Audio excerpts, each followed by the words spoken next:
नमस्कार दोस्तों, स्वागत है आपका मासा बोलैंड के डिजिटल प्लेटफॉर्म पे, जहां हम सभी एग्जाम को फोकस करते हुए इंडियन ज्योग्राफी अर्थात भारत के भूगोल को पढ़ रहे हैं। दोस्तों, आज हमारी इस श्रृंखला में आज हम देखने वाले हैं भारत की प्रमुख झीलें, और झीलों में हम देखेंगे कि झीलों का निर्माण कैसे हुआ है, कौन कौन सी झील कहां कहां पे स्थित है, इनके बारे में हम विस्तार रूप से जानने वाले हैं दोस्तों।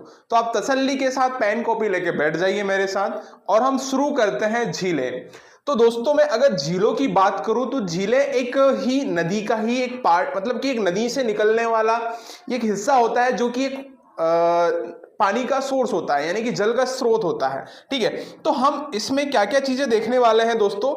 सबसे पहले मैं अगर बात करूं तो भारत में जो झीलें हैं वो एक ऐसा पार्ट होता है जो कि पानी का एक स्थिर भाग होता है, यानी कि अगर मैं बात करूं तो पानी का एक ऐसा हिस्सा जो कि स्थिर होता है। एक तालाब भी स्थिर होता है, आप बोलेंगे तो तालाब भी कहीं ना कहीं एक झील ही मानी जाती है। जैसे कि अगर उदयपुर है, भोपाल है, झीलों के शहर के नाम से जाने जाते हैं, यानी कि यहाँ पे छोटे मोटे कई सारी लेक है। ठीक है, तो एक स्थिर भाग होता है, मतलब झील जल का वहां स्थिर भाग है जो चारों तरफ से स्थल खंड से घिरा होता है। यानी कि अगर ये पानी जल वाला हिस्सा है, इसमें पूरे में क्या है, टोटल जो है जल भरा हुआ है, और इसके जो चारों तरफ वाला जो हिस्सा है ये स्थल खंड है। ये क्या है, ये स्थल खंड है। तो हम इसको क्या बोलेंगे, इसको जो नाम दिया जाएगा दोस्तों, वो नाम दिया जाएगा झील का नाम दिया जाएगा। लेकिन कई बार हम तालाब भी, इसको छोटे पैमाने में कई बार हम तालाब भी बोल देते हैं, लेकिन जो जल का वहां स्थिर भाग होता है, ये कुल मिलाकर बात की जाए तो।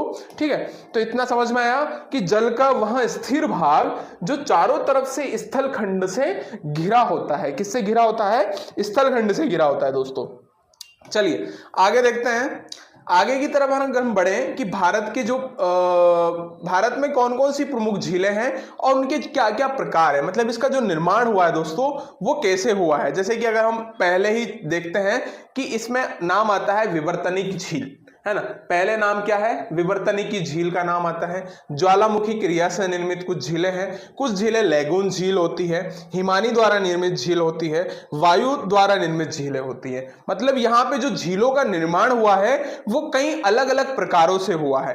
पहले की प्रकार की हम बात करें तो वो विवर्तनिकी झील है, यानी कि प्लेट टेक्टोनिक क्या अकॉर्डिंग हम देखते हैं कि हिमालय में ज्यादातर इन्हीं झीलों इसी प्रकार की झीलें हमें देखने को मिलती है, क्योंकि वहां पे अगर प्लेट्स टकराई हैं तो वहां पे एक गहरे खड्ड का निर्माण हुआ है, नदी वहां से निकल के जा रही है, तो इस तरह की झीलों का निर्माण हो जाता है। ज्वालामुखी क्रिया से निर्मित झील होती है, मतलब ज्वालामुखी के फटने से वहां पे एक क्रैकर का निर्माण होता है, उसके क्रैकर में पानी आगे भर जाता है, तो उस प्रकार झीलों का निर्माण होता है, तो उसको हम ज्वालामुखी झील बोलते हैं। कुछ लैगून झील होती है। लैगून झील कैसे होती है कि अगर यहां से मान लो कि ये हमारा स्थलखंड वाला भाग है, ये वाला जो हिस्सा समुद्र का है, तो समुद्र अपना कुछ जो पार्ट है, यहां से कुछ जो पार्ट है वो यहां से दूर हट जाता है, और एक ही चारों तरफ से स्थल से घिर जाने वाली जगह को हम क्या बोलते हैं, वो कहलाती है हमारी लैगून झील कहलाती है दोस्तों। उसके बाद आती है हमारी हिमानी द्वारा निर्मित झील, यानी कि बर्फ द्वारा यानी कि निर्मित झील को हम हिमानी द्वारा निर्मित झील कहते हैं। वायु द्वारा झील क्या होता है कि ज्यादातर रेगिस्तान यानी कि राजस्थान में इस तरह की झील होती है कि ये इनको प्लाया झील भी बोलते हैं, कि मतलब यहां से क्या होता है कि जो हिम कंकड़ उड़ करके उड़ जाते हैं, और यहां पे एक गड्ढा जैसा निर्माण होता है, खड्ड जैसा निर्माण हो जाता है, उसमें पानी आके भर जाता है, तो उसको हम वायु द्वारा निर्मित झील बोला जाता है। अब इन सभी चीजों को हम डिटेल से देखने वाले हैं। ठीक है, सबसे पहले अगर हम देखें इसमें, तो सबसे पहले अगर हम बात करें झीलों के प्रकार में, तो विवर्तनिकी झील है ना। विवर्तनिकी झील भूगर्भिक हलचलों के कारण निर्मित झीलों का विवर्तनिकी झीलों के अंतर्गत रखा जाता है। यानी कि अगर भूगर्भिक हलचल होती है पृथ्वी के अंदर कुछ भी, तो उस तरीके से वहां पे गड्ढे का निर्माण हो जाता है, उन झीलों को हम विवर्तनिकी झील के अंतर्गत रखा जाता है। कश्मीर की वुलर झील, कुमायूं हिल, हिमालय में स्थित अनेक झील स्थित है। मतलब कि जो कश्मीर की जो वुलर झील है, वुलर लेक है, जो कि मीठे पानी की झील है, वो इसी प्रकार का उदाहरण माना जाता है कि वो एक विवर्तनिकी झील है। ठीक है, क्रेटर झील या ज्वालामुखी झील क्या है? क्रेटर झील या ज्वालामुखी क्रिया से निर्मित झील। तो शांत ज्वालामुखियों के वृत्ताकार मुख हो या क्रेटर हो, मतलब कि जहां से ज्वालामुखी निकलता है, ज्वालामुखी फटता है और उस स्थान पे जो उसका मुंह होता है उसको क्रेटर बोला जाता है। और क्रेटर जो होता है उसमें एक जगह होती है जिसका मुख होता है और उसमें आके पानी जो होता है, बरसात का पानी आके भर जाता है और उसी बरसात के पानी को हम झील का स्वरूप प्रदान कर दिया जाता है, तो उसको हम बोलते हैं क्रेटर झील। ठीक है, क्रेटर जल में भर जाने से ऐसी झीलों की उत्पत्ति होती है।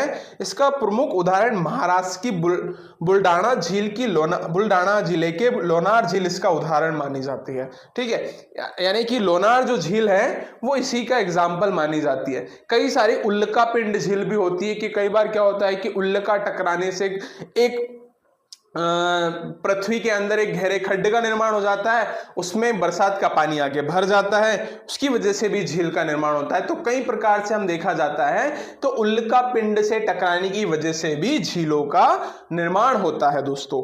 ठीक है, आगे देखते हैं।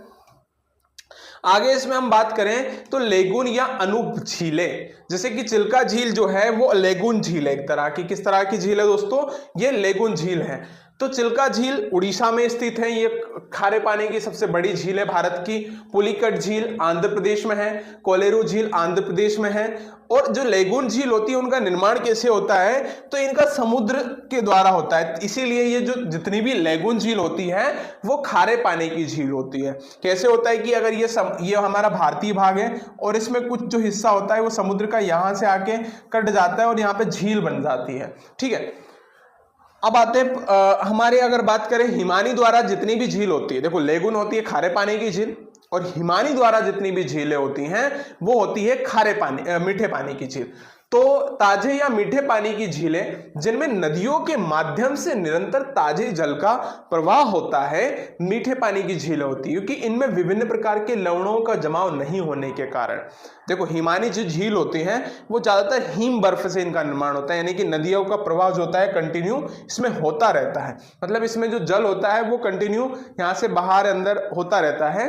उस वजह से ये पानी जो होता है फ्रेश पानी होता है, फ्रेश वाटर होता है। ठीक है, कुमायूं हिमालय की अधिकांश झीलें इस प्रकार की हैं। अनेक उदाहरण में हम देखें राकसताल झील, नैनीताल, सातताल, भीमताल, नौकोचिया ताल, खुरपा ताल, असम ताल, पूना ताल, मालवा ताल, ये इस तरह के उदाहरण माने जाते हैं दोस्तों। ठीक है, आगे देखते हैं। आगे हम देखते हैं तो हमारा जो नंबर आता है वायु द्वारा निर्मित झील। कौन सी? वायु द्वारा निर्मित झील। तो वायु द्वारा राजस्थान की जो सांभर झील है, डिडवाना है और पंचभद्रा, लुनार, कंसर झील, ये इस तरह के उदाहरण माने जाते हैं जो कि वायु के द्वारा निर्मित हुए हैं।